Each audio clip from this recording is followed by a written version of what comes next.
மாசாணியம்மன் கோயில்ல அமாவாசை இரவுல பூஜை நடத்துவாங்க.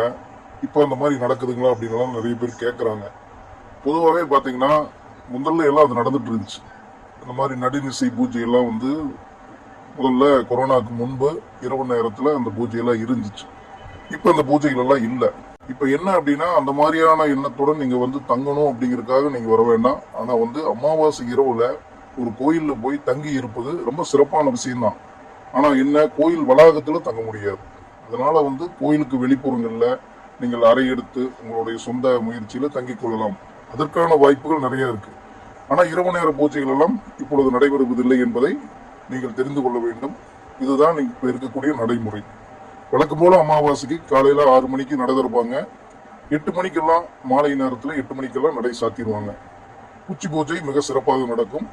அமாவாசை அன்று மிளகாய் இறைக்கணும்னு வர்றவங்க முடிஞ்ச வரைக்கும் தவிர்த்து விடுங்கள். ஏன்னா அமாவாசை அன்னைக்கு மக்கள் வெள்ளம் நிறைய இருக்கும், மக்களுடைய கூட்டம் நிறைய இருக்கிறதுனால அங்க மிளகாய் இறைப்பதற்கான சூழல் அமையாது. அதனால நிர்வாகமும் அதை சில நேரங்களில் தவிர்த்து விடுறாங்க. அமாவாசையை தவிர்த்து மற்ற நாட்கள்ல நீங்கள் மிளகாய் இறைக்கலாம். அதுதான் ஆக சிறந்த முறையாகவும் இருக்கும்.